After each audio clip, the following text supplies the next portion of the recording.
Placing sentry. Enemy spotted A. Healer. Squad. Lights down. Why does she pick?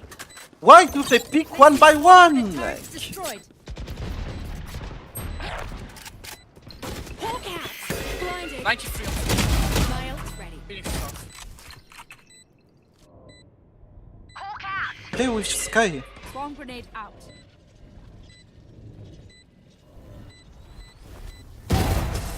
Nice. Thank God I'm...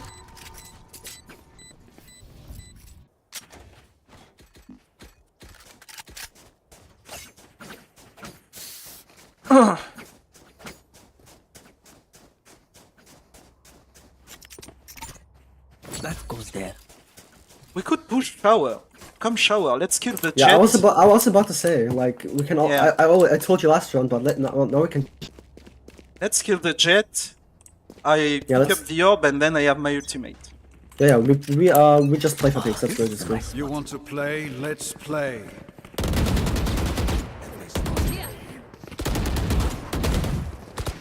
Okay, go away, don't go, chill. Get point and go away. Why does she pick up the orb? They will just I'm rotate. telling Be you, careful. I'm gonna fucking pick up the orb. I'm ulting.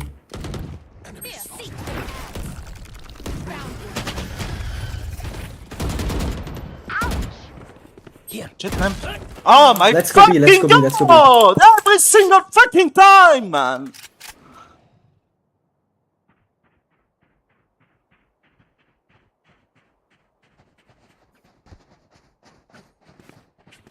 For me, I can dock longs so we know if Chamber is there or not.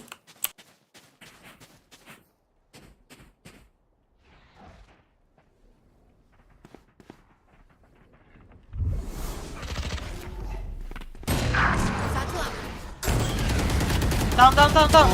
Nightmare's over. Nice. Placing swarm grenade. Swarm grenade out. What the fuck is that team doing, man? My fucking killjoy, man. We have a cipher. Fuck me, man. Fuck me, I'm gonna fucking install Ocarina every fucking single time. I can't, man. I can't, man. Spike planted.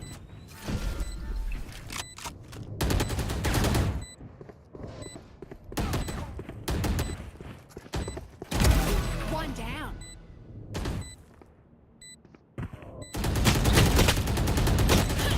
Francisca.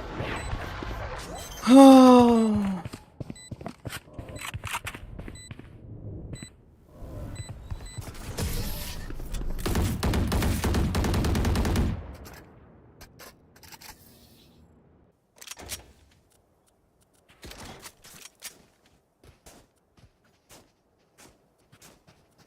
Can I get a job?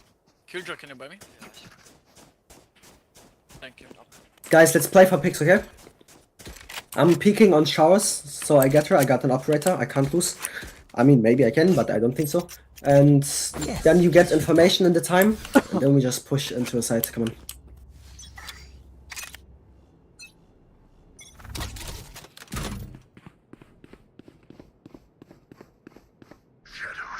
Somebody out. Oh, on top of the fucking truck. Oh. Bro! Bro!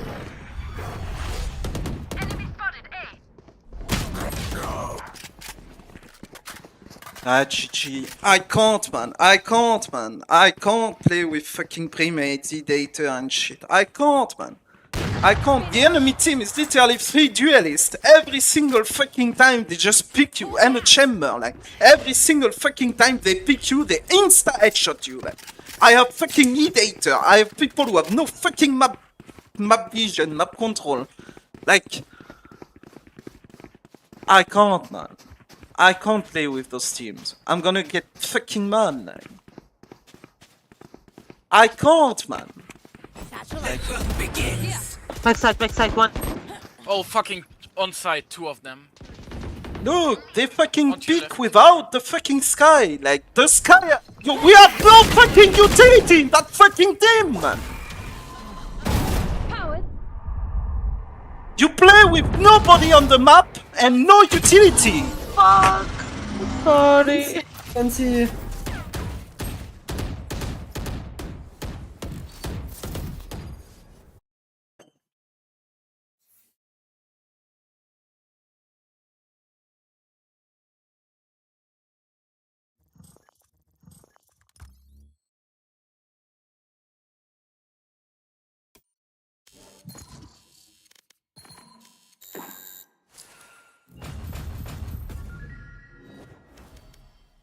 Every single time I'm getting picked, I feel like my fucking screen freezes too. Like I lose FPS every time. Every time there is an ability on the screen, I somehow fucking lose fucking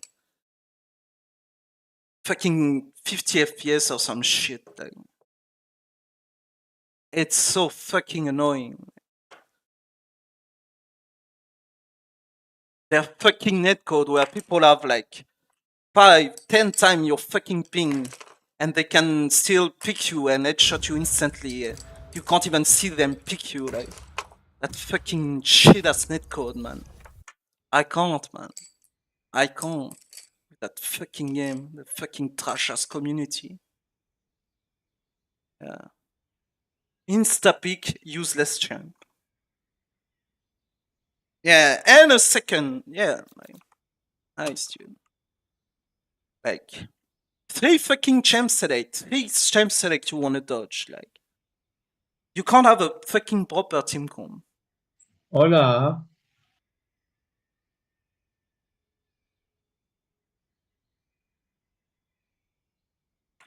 This game is lost. I'm just gonna dodge it, lose 10 points for nothing.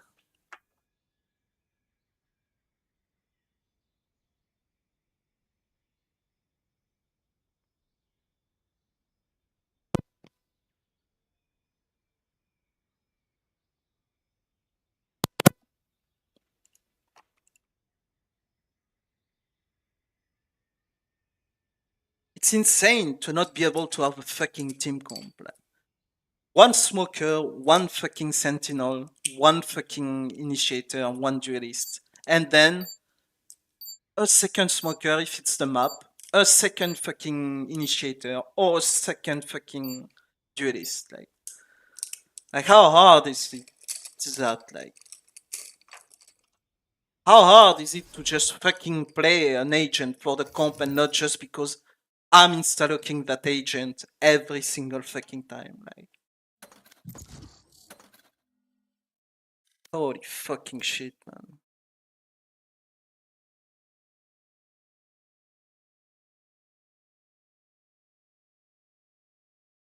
And it's always like, you're fucking close to winning those fucking games. Like, if you just don't get run down by fucking running and shooting retards every single fucking time. Like, every time it's like, you get picked by a guy that has like 10 times your fucking ping, and I just inside shot you while running. Like, every single fucking time. Like, you can't fucking hold an angle.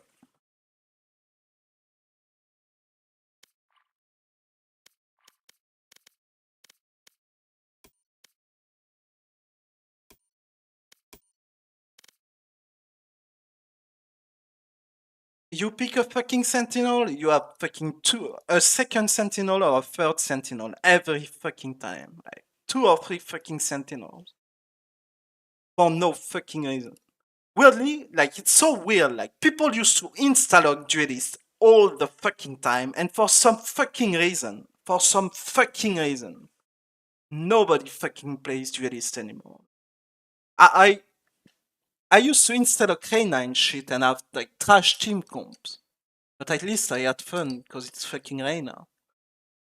But you would always have 2 or 3 duelists. I start to fucking play Cypher Killjoy and play Sentinels. And every single time you have a fucking Sage Lock, Deadlock, fucking Killjoy, like, I can't, man. I fucking can't. And every time they're fucking useless with their abilities. Like,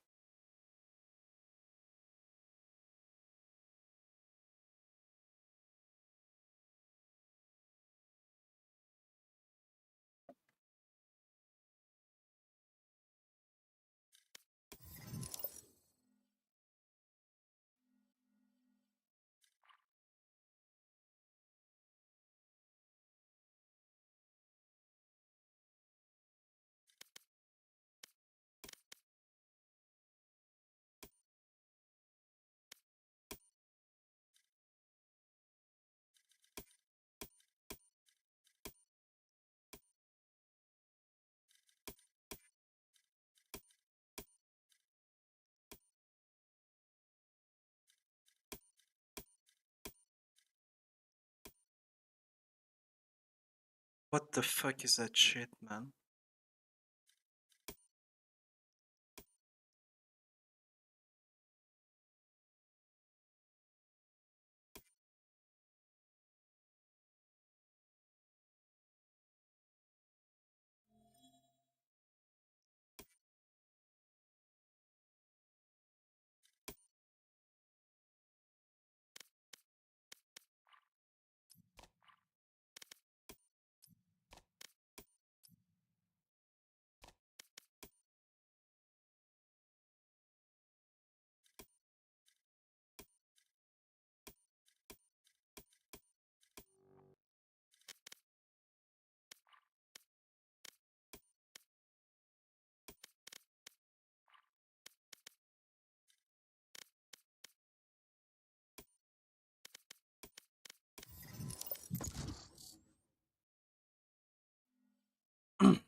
that breath forever.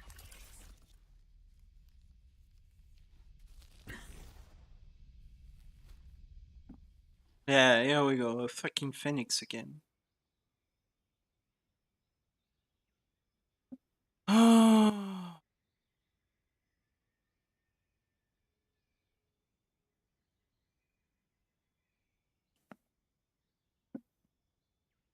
And we have fucking Sage Chamber.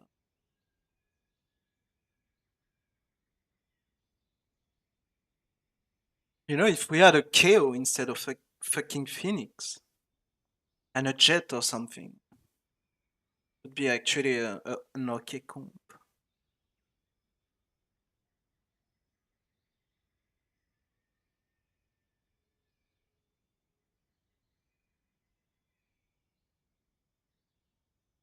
Oh, please dodge. Please. Please dodge.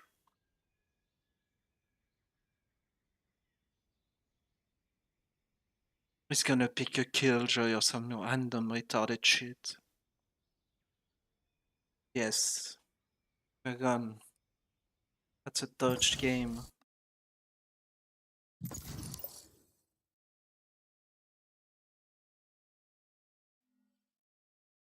Why can't I get a, like, it's insane to have fucking, like, to have the fucking, like, the fucking season going on, right? Like, you have fucking pro play going on. Everybody can see like what the basic comp on each map is, and yet nobody fucking plays that shit.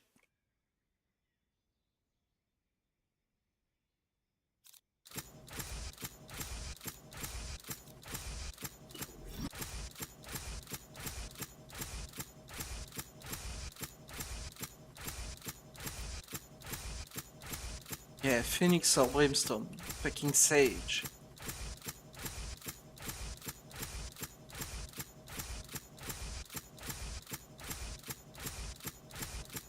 Ah, yeah, fucking Chinese bots.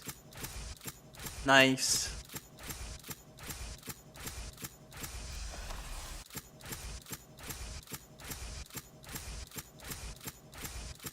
Yeah, Sky on Icebox. I guess it's better than nothing.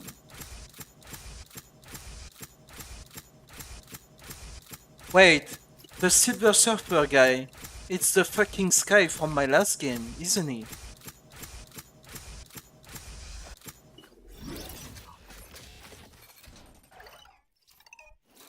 I'm gonna go in and fuck that shit.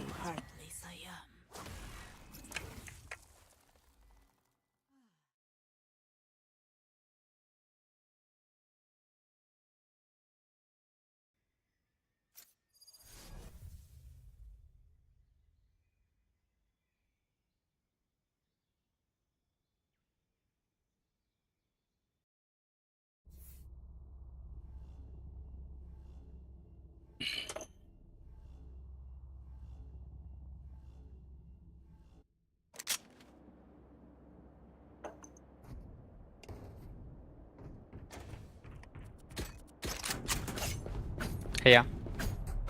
Hello. Yo.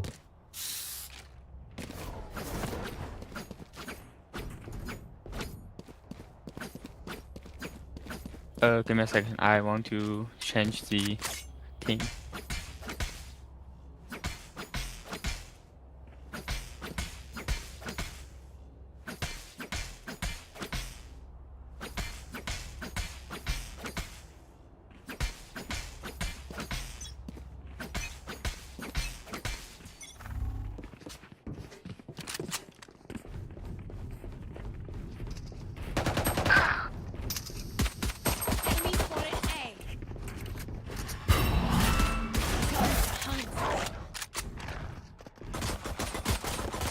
Enemy down.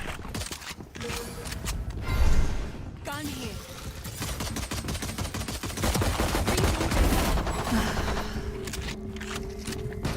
Cutting the pathetic.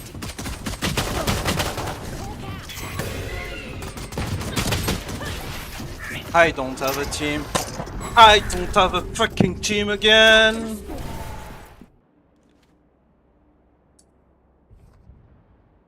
Could I have a drop?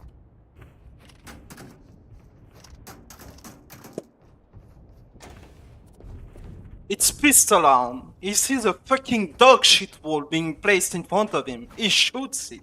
Like, ah.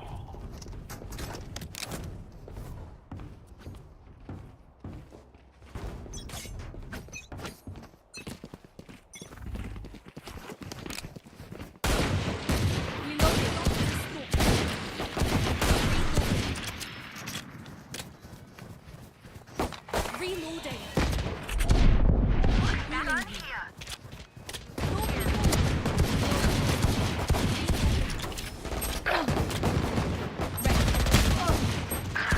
Reloading.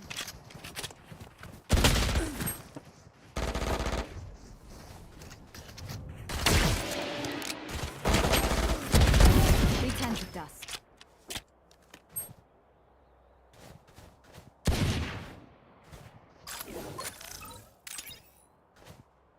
No peeking.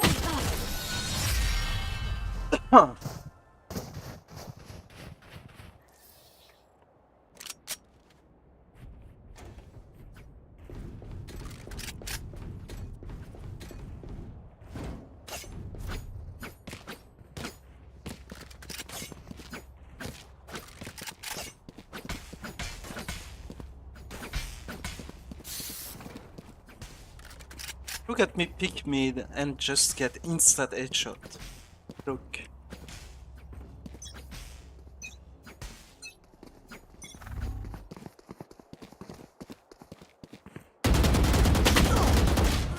Yeah, you can't fool. I'm on him! I'm falling on him! My bullets are going into space!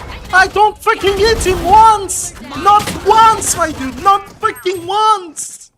I have a war weapon! I have fucking AK! The fucking shit is supposed to be designed to kill people! You can't fool with it!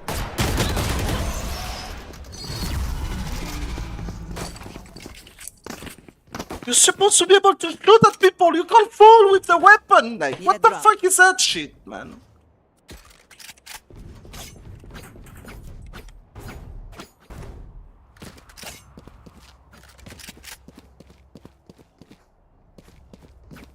I can't, man. I can't, man. I can't.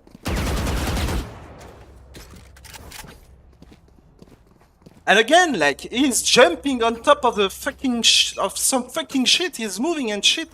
I don't hit him.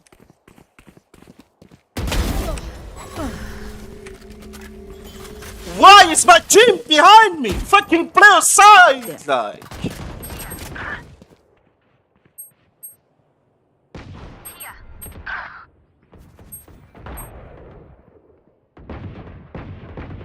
Our spike's down.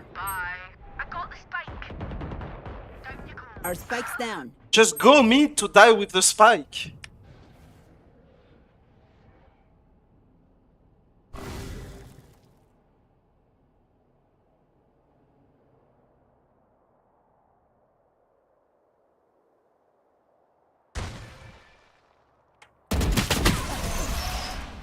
I can't, man. I can't. I can't, man. Not being able to have a team. Nobody's speaking. Nobody's giving info. Nobody's fucking saying like, let's go there, let's go there, let's do this, let's do that. Like,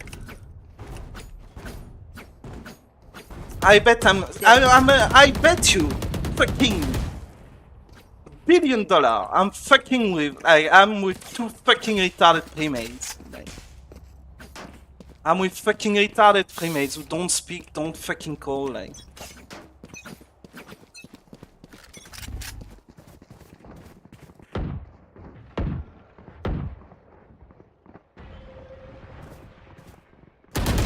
Yeah, instantly headshot, insta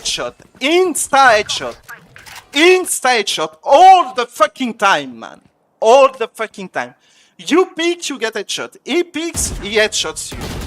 Insane! Every single fucking time. I feel like I'm playing against people that just like that have insane aim. It's supposed to be fucking silver games. Like, what the fuck is that shit? Like, and in my team I have no fucking body. Like, Nobody is shooting like that. Like.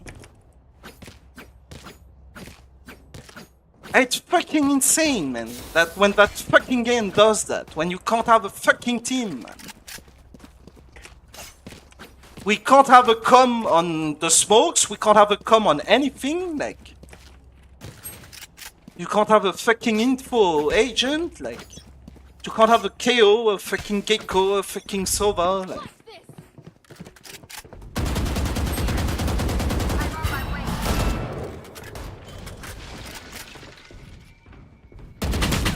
Yeah, instantly. 3 bullets instantly. He is walking, he pulls, insta 3 bullets. All his bullets hits me. He is pulling while walking, while couch walking. Like.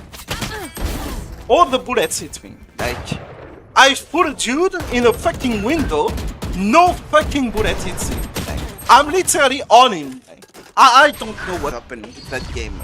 I just don't fucking know, man. Just FF.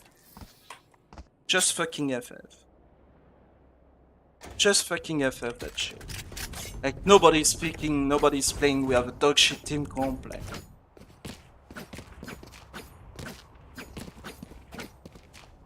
I can't.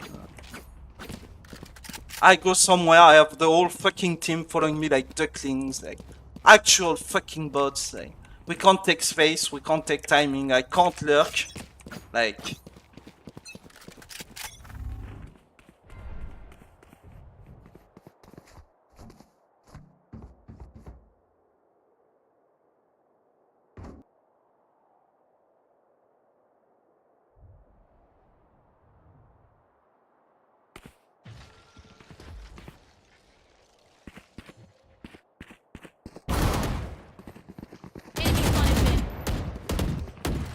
I don't hit him. Like, I don't shoot him. Yeah, and somebody's speaking. I have 4 people, me. Nobody's holding an angle, man. Nobody's holding anything. Nobody is holding a fucking angle. I'm gonna fucking flip. I'm gonna flip. I'm gonna fucking flip, man. I'm gonna fucking kill myself. It's insane. Fucking insane. To have no fucking team like that. I'm gonna fucking take a knife and slit my throat. Like, it's insane! Fucking insane! You have 4 people, me, nobody's looking anywhere! Like.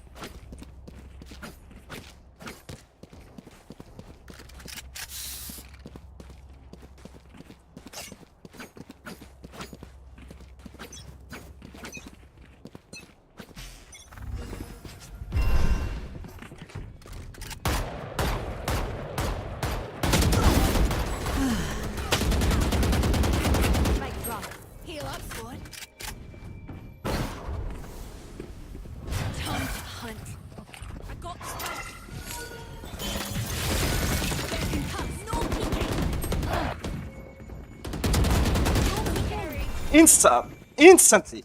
He picks headshot. Picks headshot. Pick headshot. Pick headshot. Yeah, I have a team of bots. One day, your duty is not over. Behind. Here.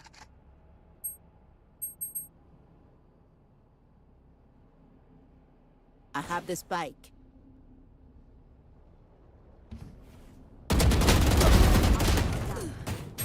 I'm telling you, it's behind! You fucking retard!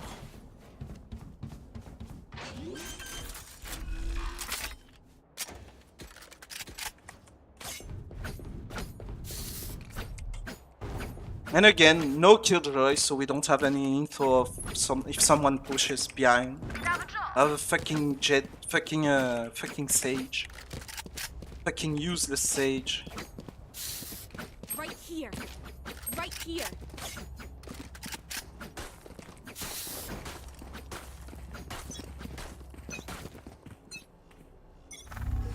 Drop in a smoke.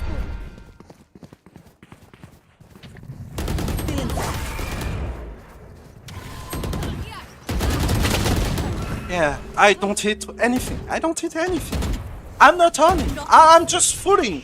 I'm stopped, crouch, fooling. I don't hit anything. He hits 4 bullets, I only hit 2. Like, you know, we have the same fucking weapon. Yeah, sure, man. Sure, man. You can't fool in that fucking game.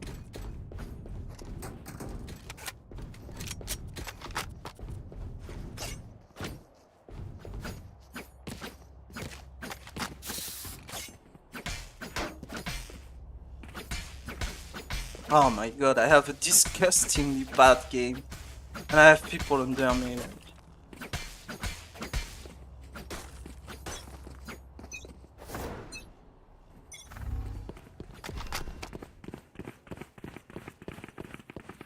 I got the spike.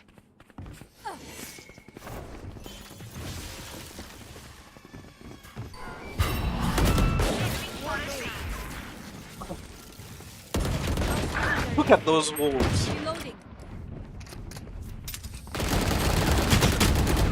Yeah, you can't hit shit. You like, you just can't. It's impossible to hit something. Impossible to hit something. Just impossible to hit something on that fucking game. It's insane! Fucking insane! You run like a retard like them. You aim, you don't hit shit. You fucking stop, crouch, and full. Like you can't hit shit, man. Can't hit shit. Like that's it. Like your fucking bullets go into space, and you don't have a fucking team. Spike, I got the spike. No peeking.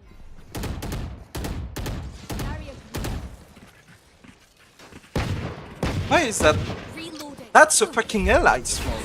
Why do we have a smoke?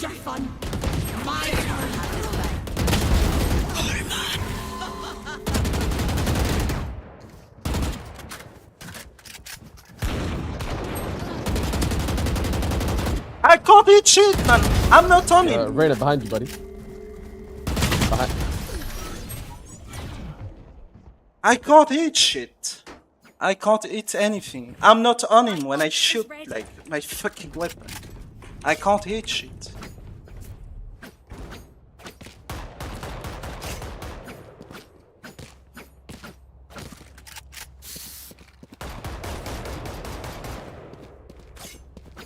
Hey, they start speaking at 10 and 1. Like 11 round in, I asked someone say something. Insane. Insane. Just the teammates you want. Like I'm queuing solo queue to play with people like that. I'm queuing solo queue to play with people who don't come. There.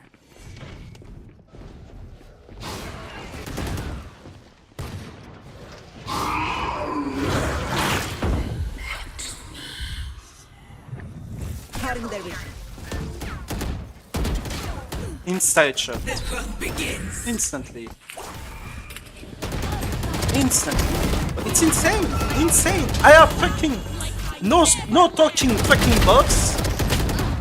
And they are fucking inside shot teams. Like the fuck me. The fuck, like it's a team beef. I can't do anything. I can't fucking do anything. Like, I don't have util to push with. Like.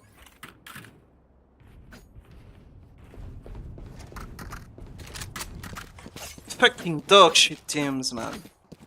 Those fucking dog shit teams.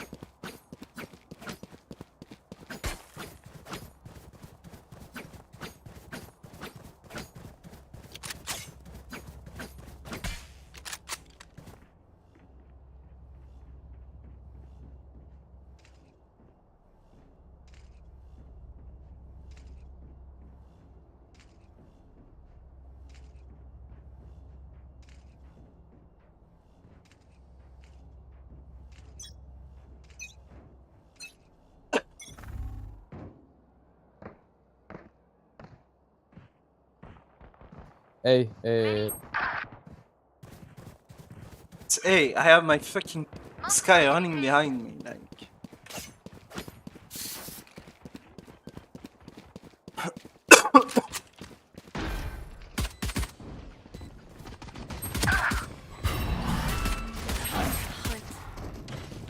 Yeah.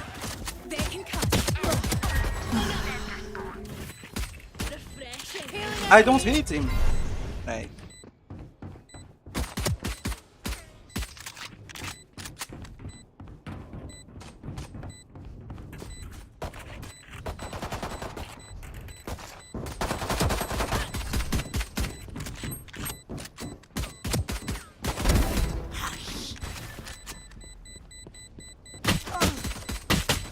Can we have a defuse? Where is my fucking clothes? Like do my people even understand what they're fucking playing? Like, ah, my fucking god. Need a drop.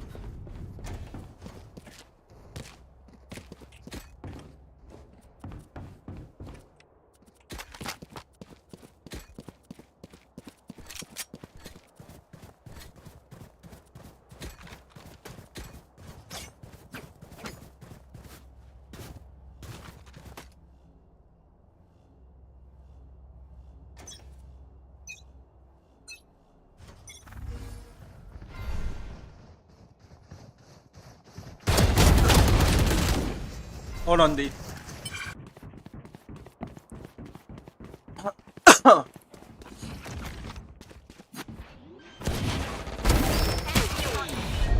That's it. Look, the fucking Sage has walled, it's planted, they've taken position, they are playing, like, it's insane, like, insane. They just run at you and fool like retards and then they kill you, like, it's insane, like, the team gap, like, who made those teams, like, what the fuck is that team gap, like? Reloading. Drop and a smoke. Reloading. Reloading.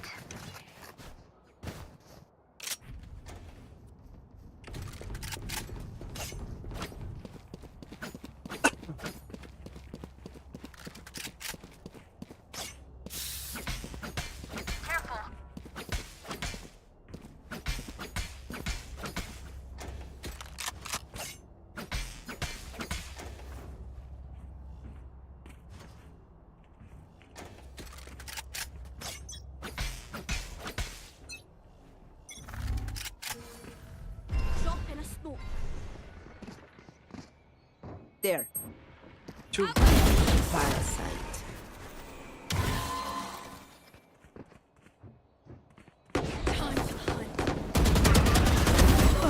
Kid.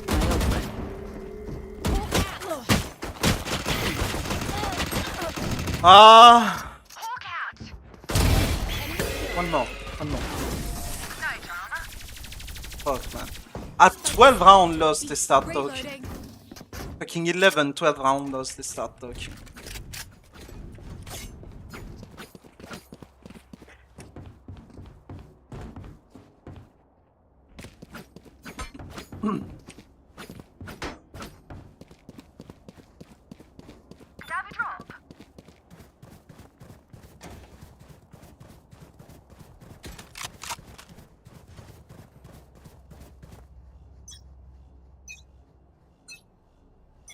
They will cower.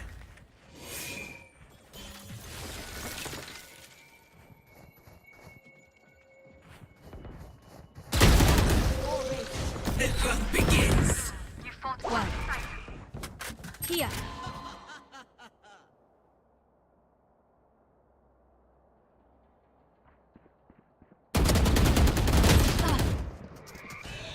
One B less. General. Why does he dog when he's alone? Like?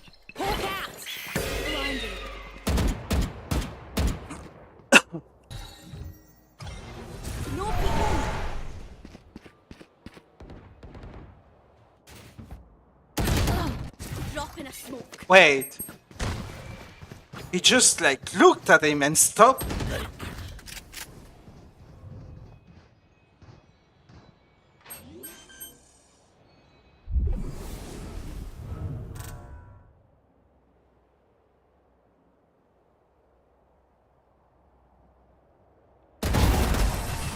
Not sure.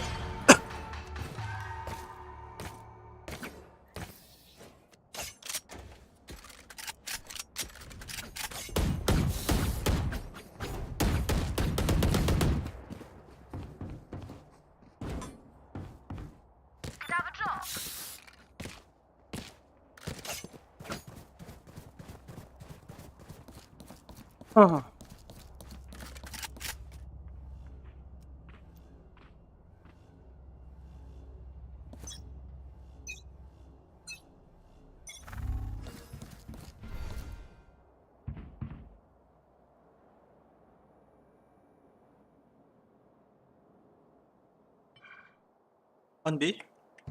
B side, B side, B side.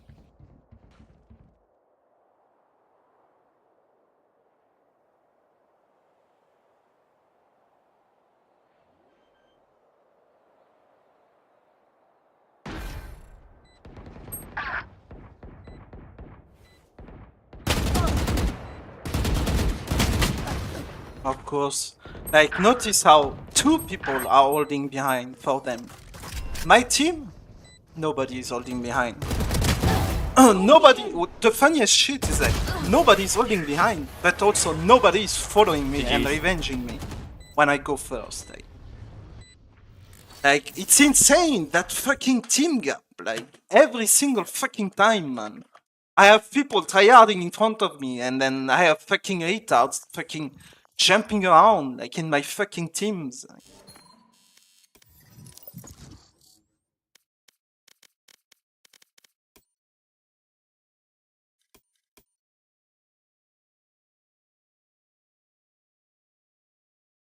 Yeah, the difference between fucking Reina and fucking trying to play Cypher and play the map with fucking retarded teammates. The fucking difference. When you can just play your fucking kills and don't give a fuck about your fucking retarded teammates.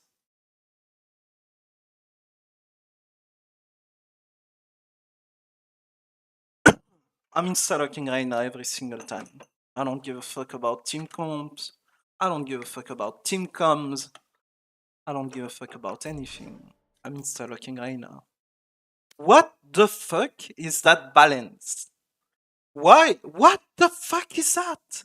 Why am I playing in like top goal fucking low plat lobbies when I'm fucking silver and I haven't played in a month and a half? Like, why am I being fucking queued with these people? Why am I being queued with fucking platinum player like? And fucking top goal player and shit like. Like, I have one fucking whole hang. Like, what the fuck is that? Like, what the fuck are those games? Like, what the fuck is the MMO of that fucking account? Like, I'm fucking silver, dude. Like, I'm barely gold on that fucking account. I just lost fucking 5 games in a row. Like, fucking queue me with people of my fucking hero. Like, and why are the fucking people you give me that are supposed to be like top gold, almost flat? Why are they so fucking dog shit at the game? Like, I swear to God, like, I play in fucking silver and I have better teammates than that. Like, I am both shield and sword.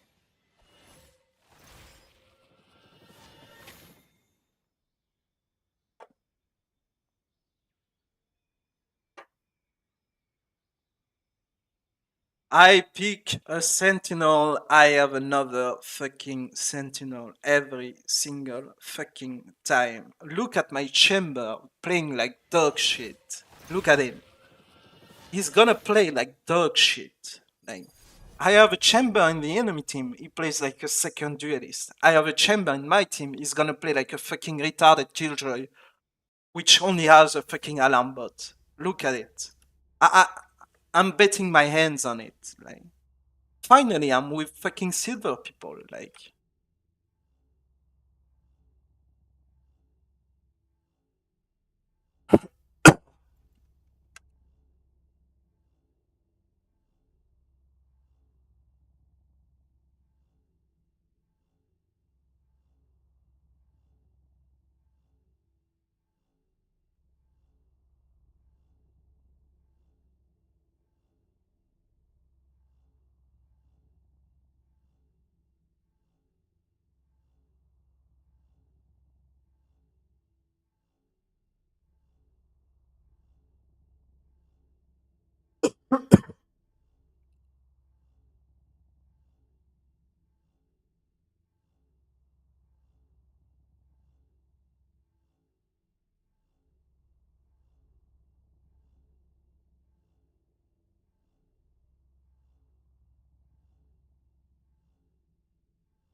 Hello. Hello. We gonna win? You're optimistic?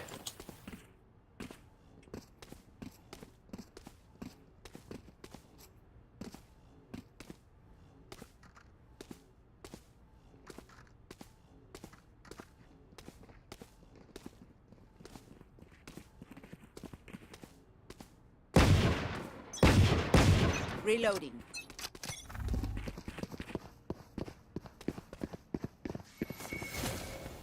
Drop in a smoke. Plant the spike. Plant the spike. Barrier created. No reloading. Plant the spike. Plant the spike. Plant the spike. There. Plant Plant the the spike. spike. Spike planted. Careful here.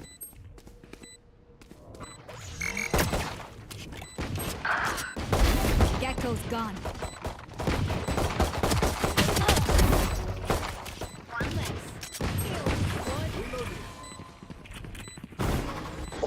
Arena, one shot. Reloading. Nice. Tragic life. GG.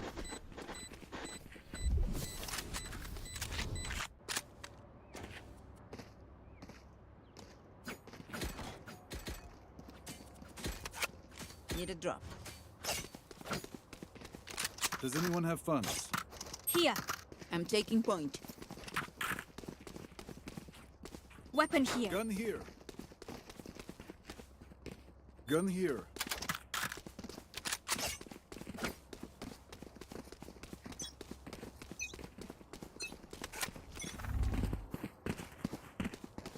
Watching here. No peeking. I got the spike.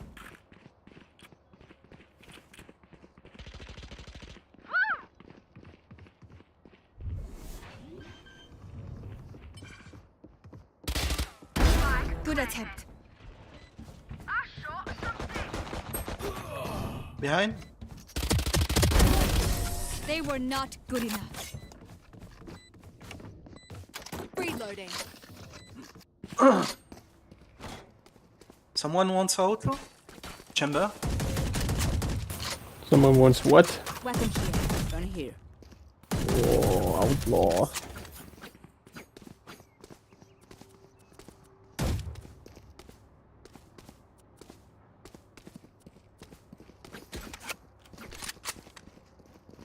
On my way.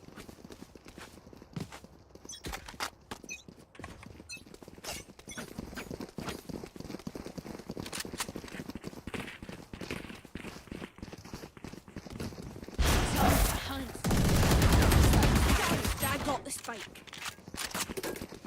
Hawk out. Dropping reloading. Here.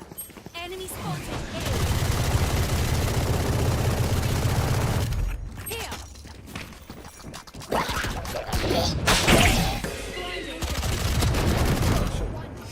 On the side.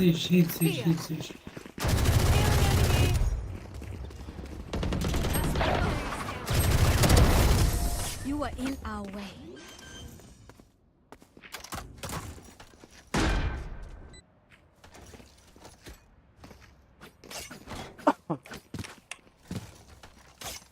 Weapon here.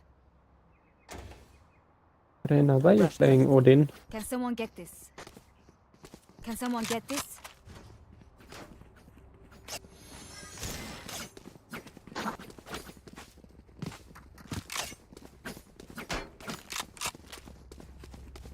What?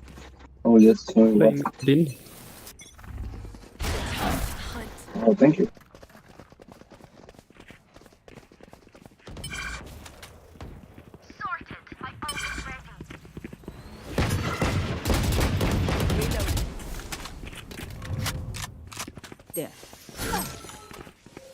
I got the spike. Barrier created. Dropping smokes.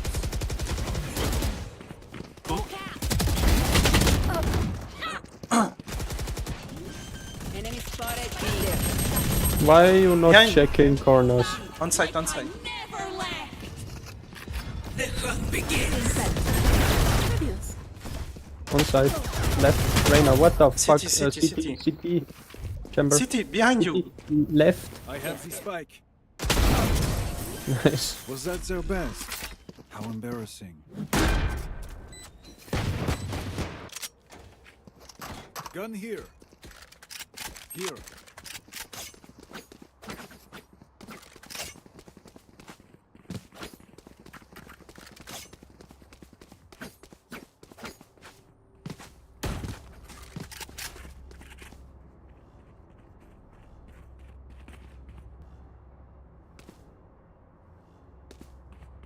Reyna, you have the spike. I will come here.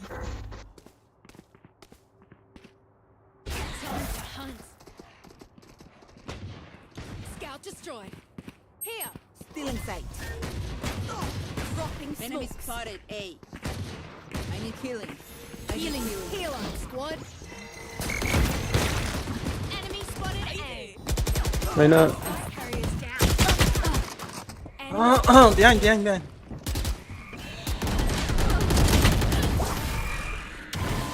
Sky, when you dog, go ramp. Bro, shut up. Don't push the site with the dog, we can't follow it. Bro, I didn't have the spike. Reyna had the spike. No, when you dog, when you use your dog, clear ramp. Oh no, it got shot though. What? My dog got shot from screens, man. I got the spike.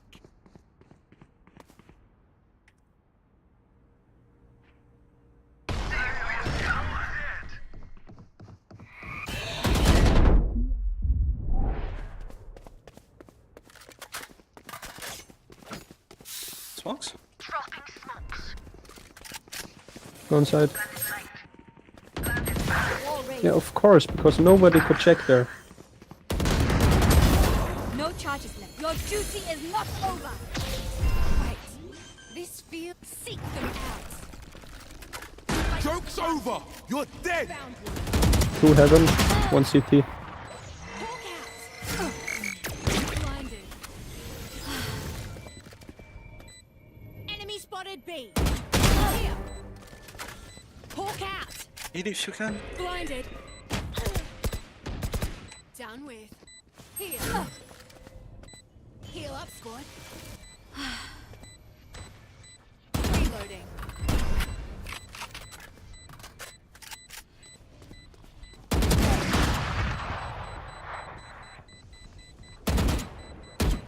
She's gonna save the op.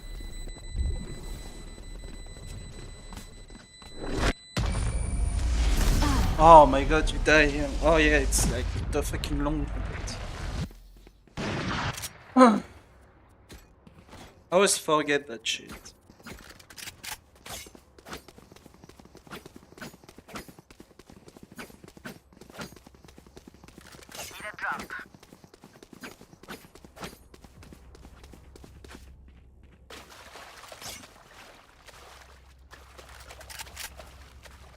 Reyna, can you take entry once?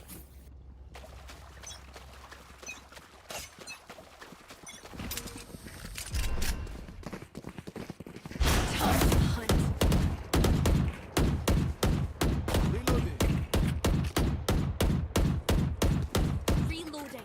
Nobody is ramps. Dropping smokes.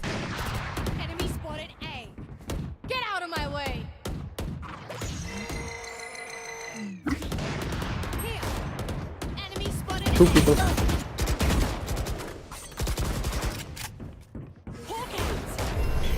Blinded. Hawk out. Blinded.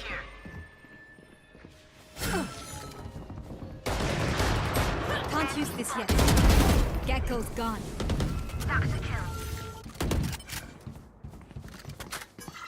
Let's go, B.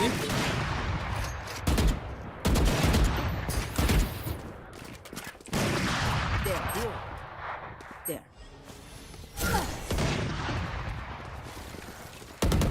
Target down.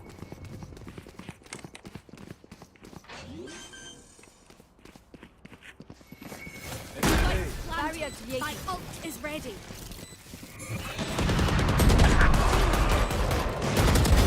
Opponent's killed.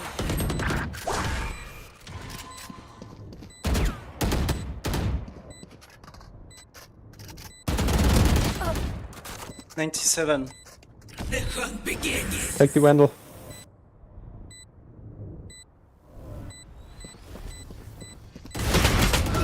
Nice. Like I never left.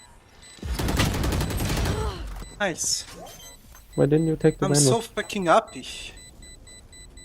Why would you even play 3 operators? I'm so fucking happy. I have a fucking Reyna that runs down and a retarded close. That's second of the team. Like.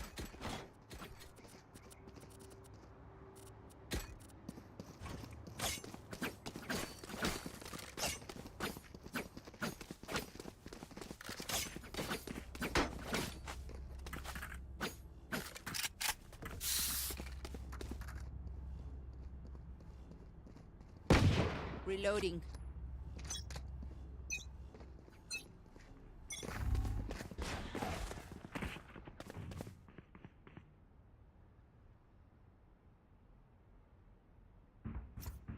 Need help here. Dropping smokes. Here. You're right. Plant the spike. Spike planted.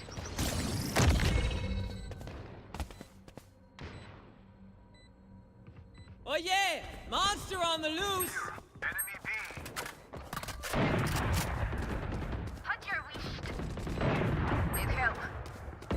Healing over here. I need healing. For you. On my way. Enemy spotted B.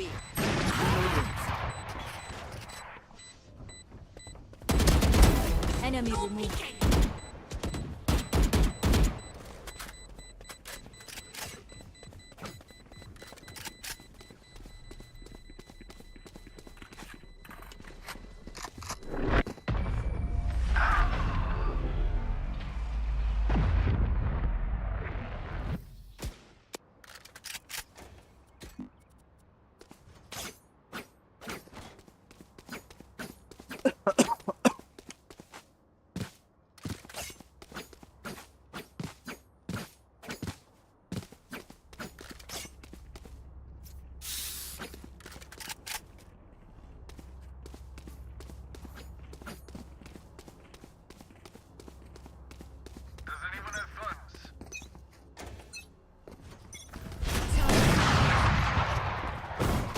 Scout destroyed. Dropping. Got your fun. My turn. Enemy spotted. Joke's over! You're dead!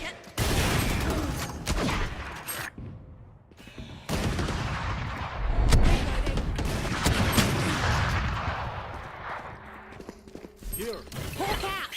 Blinded.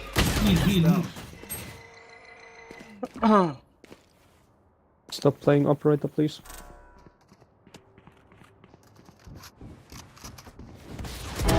Next.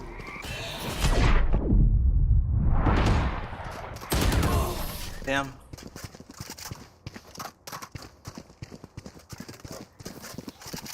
My ult is ready.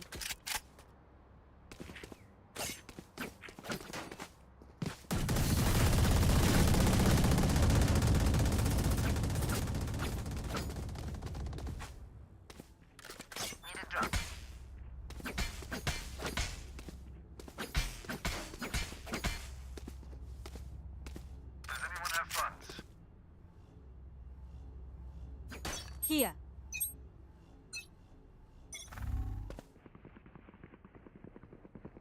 My ultimate ultimate is ready. Heal up, squad.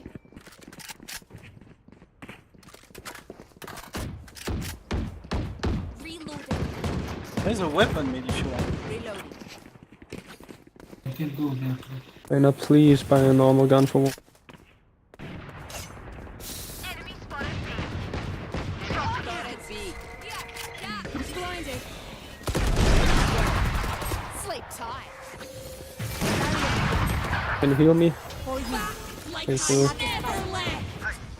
No charges. Your duty is not over.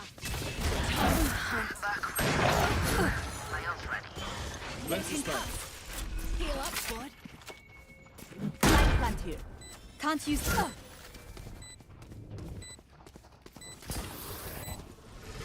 Phoenix got an op. There. I'm watching here. What? Behind you, Chamber. Enemy spotted B.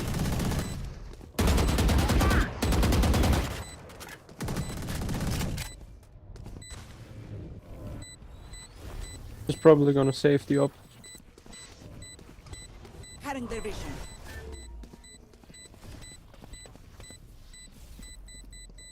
Yeah, she's gonna save the op.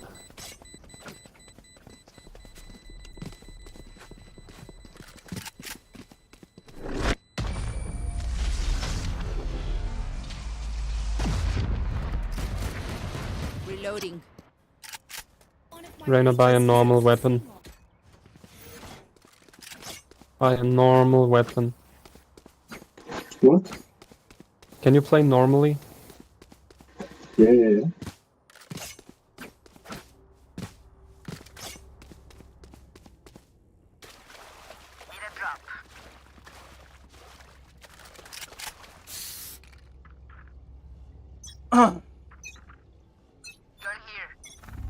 I didn't even buy a full shield.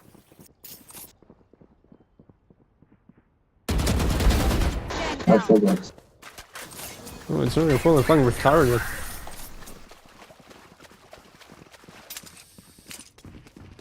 Dropping smokes. Reyna, you have the spike. Where are you going? Spike drop. I got the spike. Plant the spike. Plant the spike. That's a kill. Blind.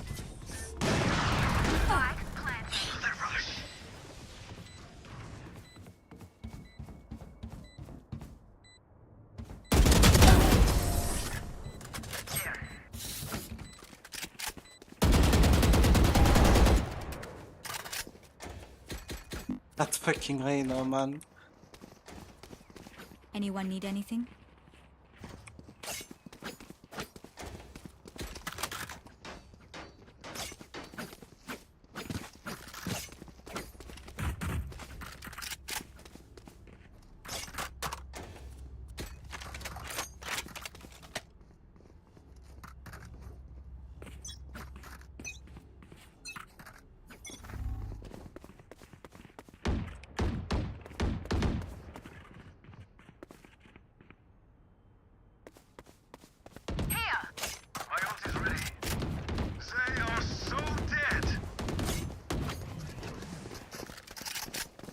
On my way.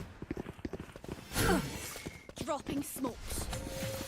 Right here. Wall ready. 2 on top.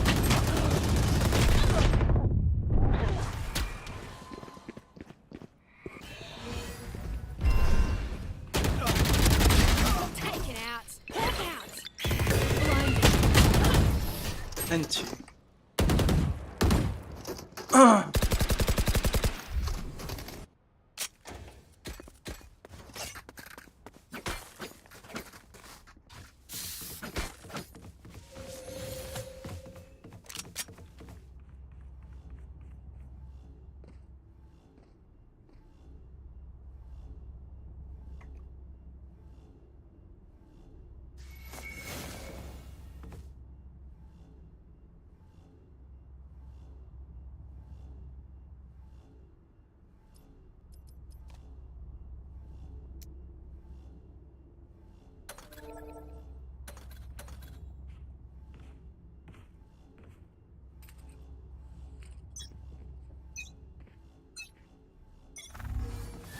Shield raised.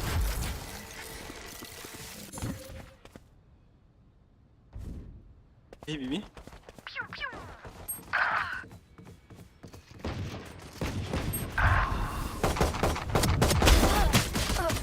One heaven, hell.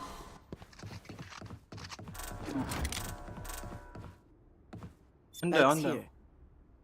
Spike's here. Reyna behind you. Right Under side. you, No, no, no, no no. other side. Yes, right there. Point. What the fuck?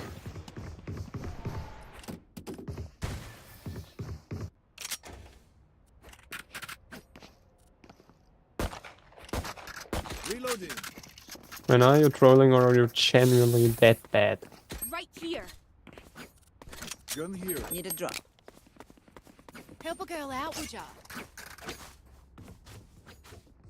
Reyna, come.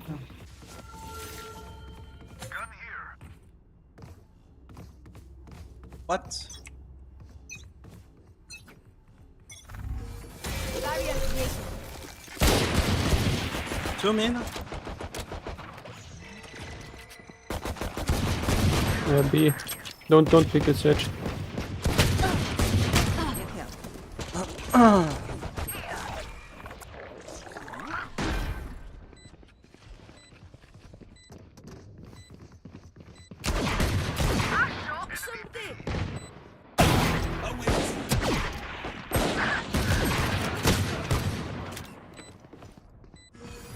I believe.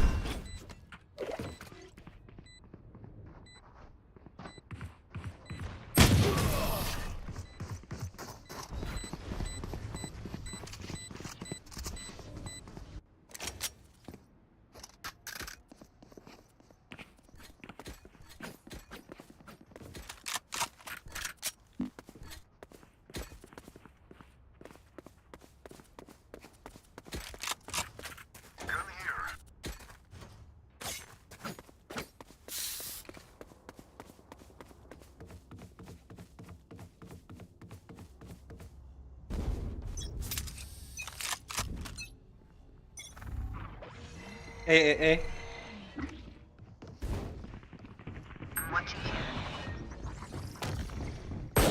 Please go on side. What are you doing? Why are you backing up? Yes.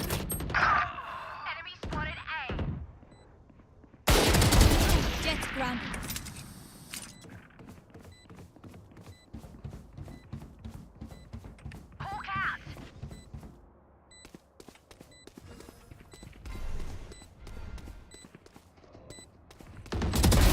Train harder.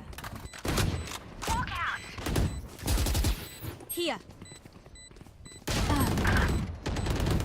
Alright, my ult is ready. Have one of these.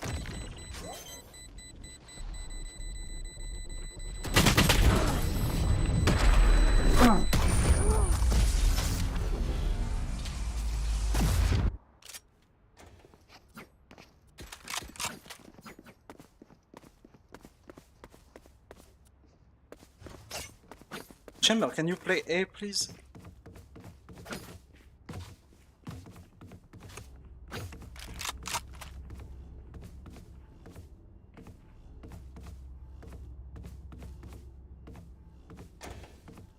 I'm watching here.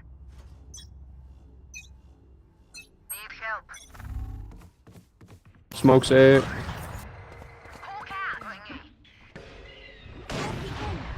Good shot. What the fuck? CT, troll. Here.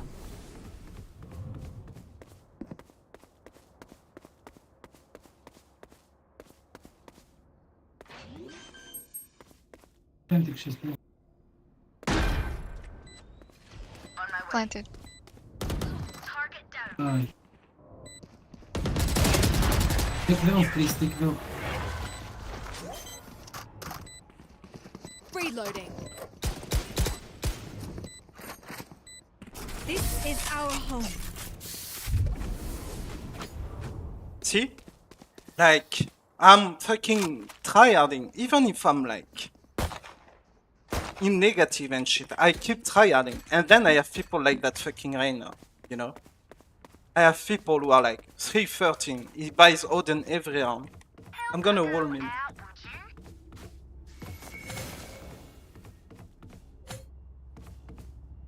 Close. Play B-side. I'm gonna wall him.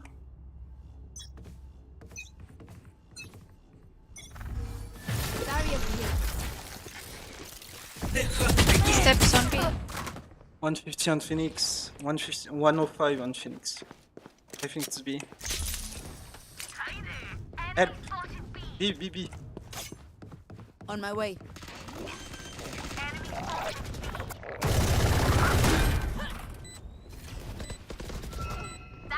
You had your fun. Joke's over. My You're turn. dead. Back like I never left.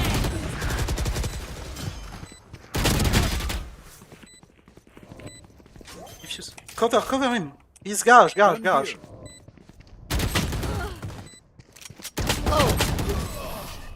Oh my fucking god!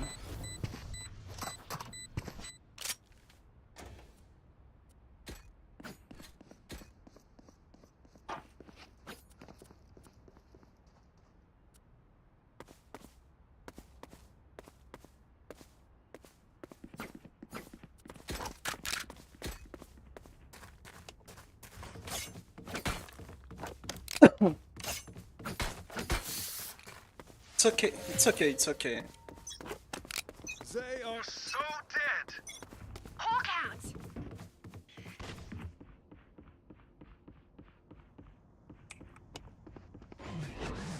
Mid. Hey,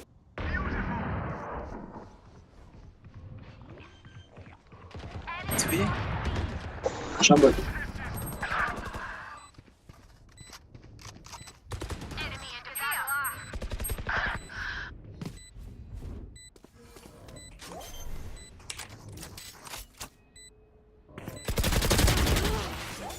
I'm just trying to do my job here. No easy night for you, wee man.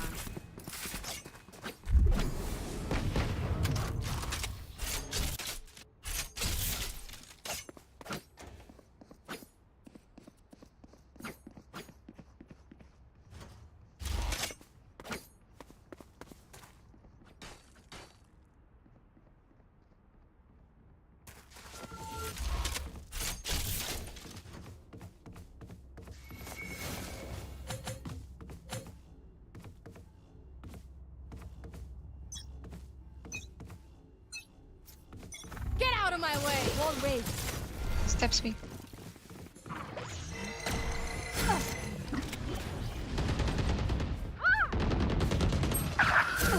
Back like I never left.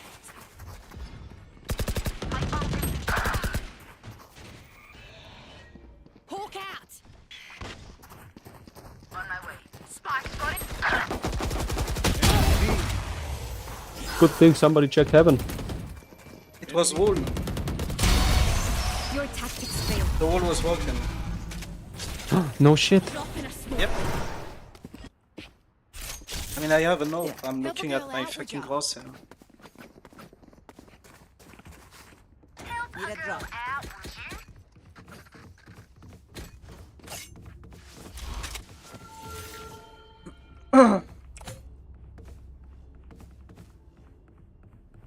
Saving.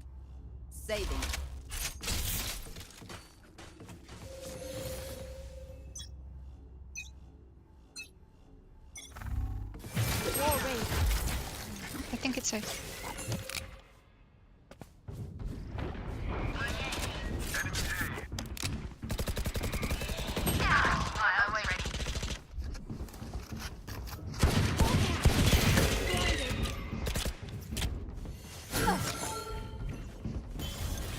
Heaven.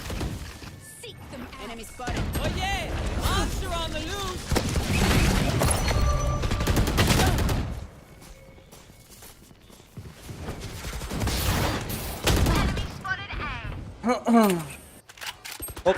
Hops.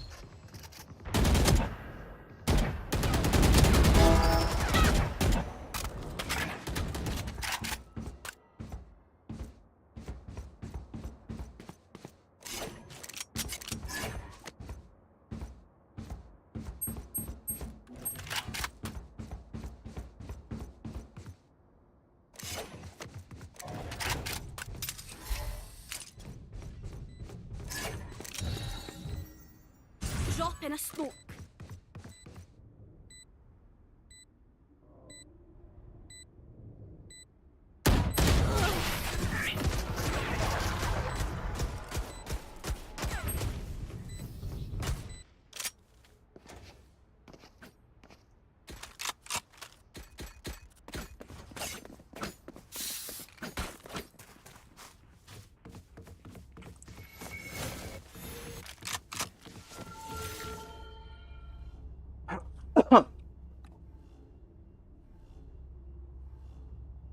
Damn, 32 kill on close.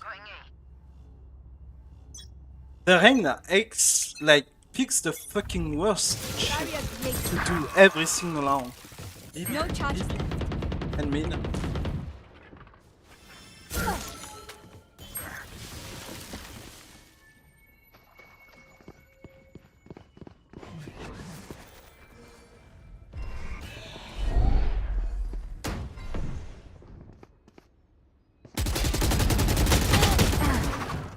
Mid, B heaven. Phoenix on side B. It's big, guys. Be careful heaven, Reina. The run and gun headshot, we like it. No, please don't take the op. Talk.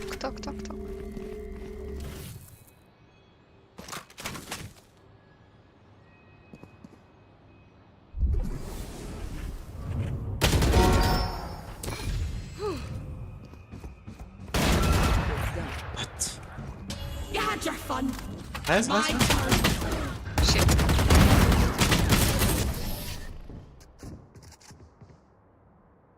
Oh my fucking god.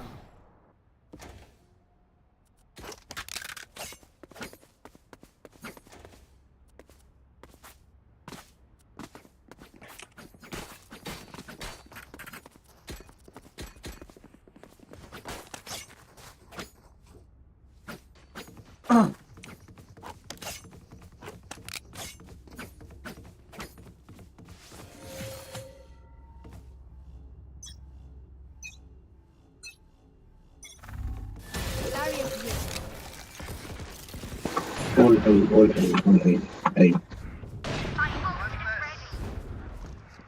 Joke's over! You're dead!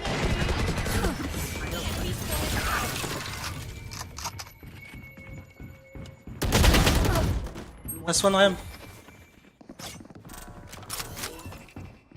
There. Back like I never left. One shot.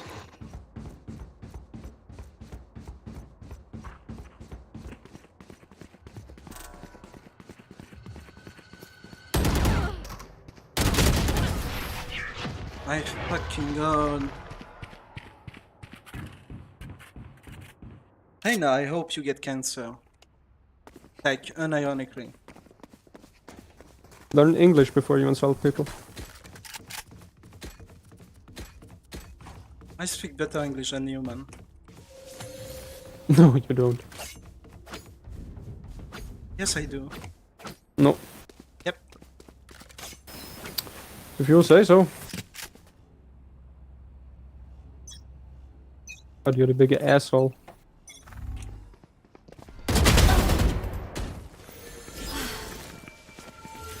Wall raised. Me? On my way. Hunt. The hunt begins. I'm watching here. That's when. Now this is the spike spotted there.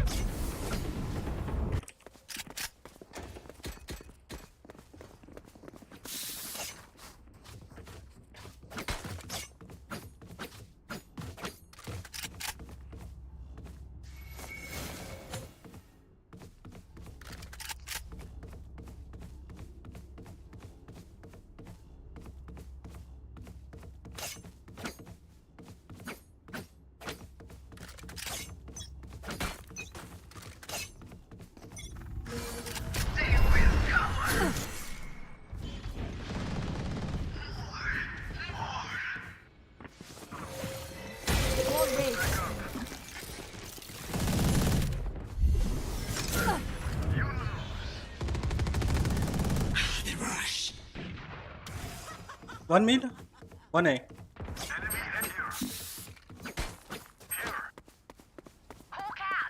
One mid, one A close. You can push.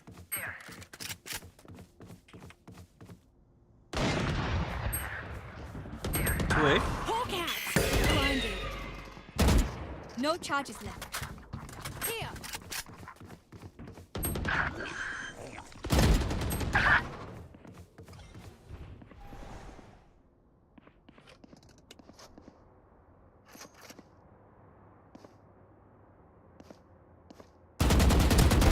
Unavoid. No charges left. Your duty is not over. That was unpleasant. They are so.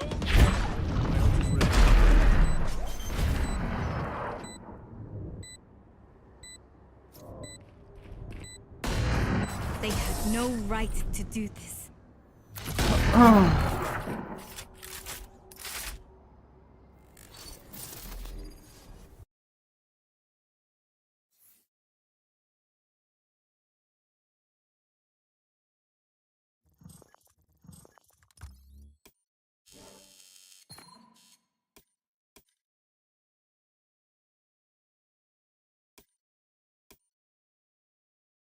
Damn.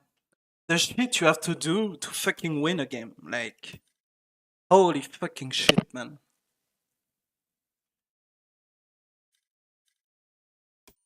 Look at that. We have fucking 11 fucking first bloods and shit.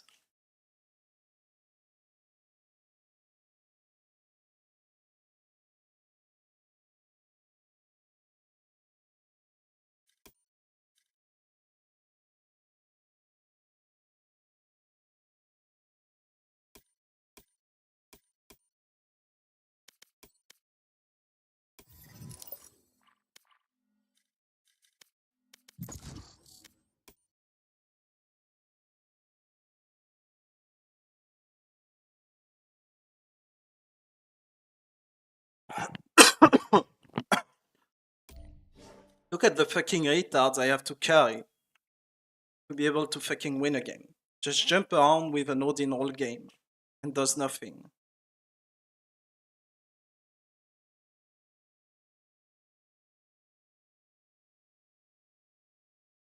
And we have to go to fucking 13-11.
I don't know if I should queue one more. Probably not.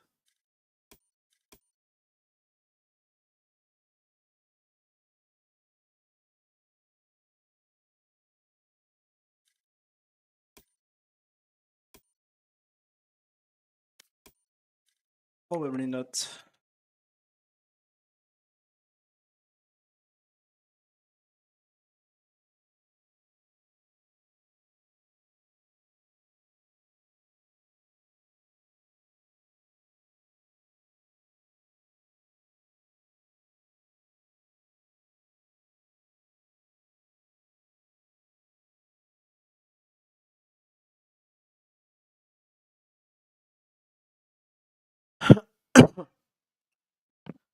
I even have a song.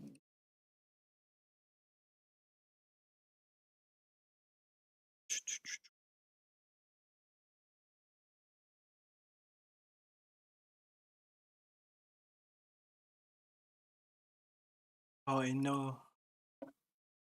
I remember. Not this one.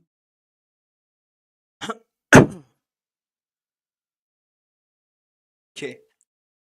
That's it for today. Thanks for watching the games. Yeah. Bye bye.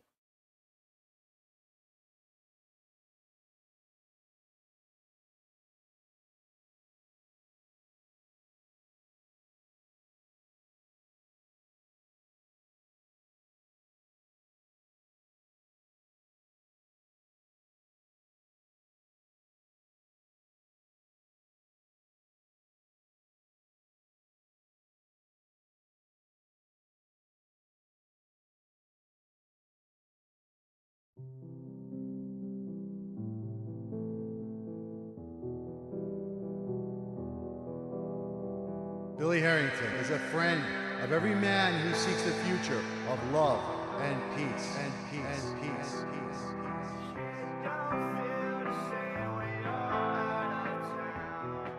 Yo, Fortune, what's up? It's Billy Harrington, Anarchy. I just got off a plane from Greece. That's why I'm a little suntan right now. I just wanted to wish you a happy birthday, buddy. Take care.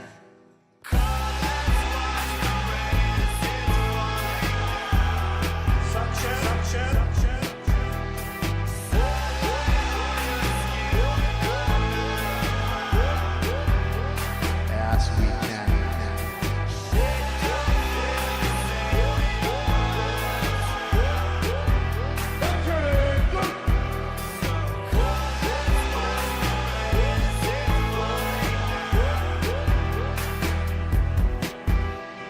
And that's stuff that I'm most proud of. That stuff, to be honest with you, as I grow older, I'll look back when I'm an old man in a rocking chair and really be able to appreciate that I was at one point a very magnificent, beautiful man.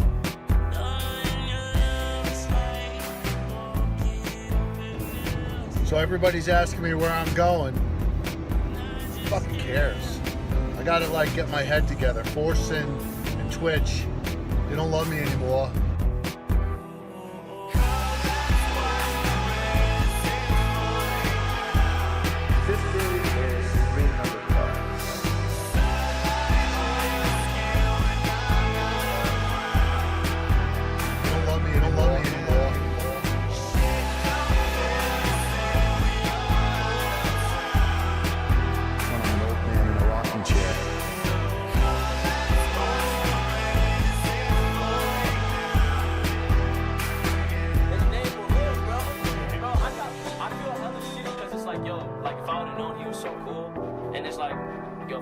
Interviews sooner, but we were so alike.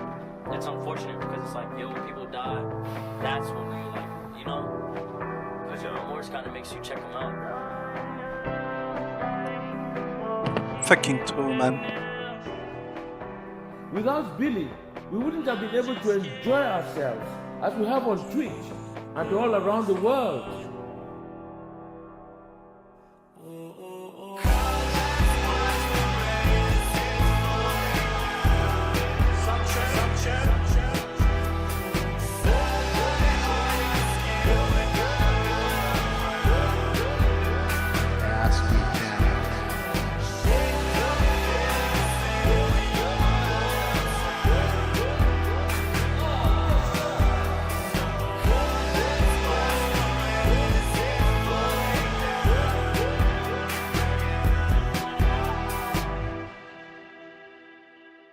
Rest in peace.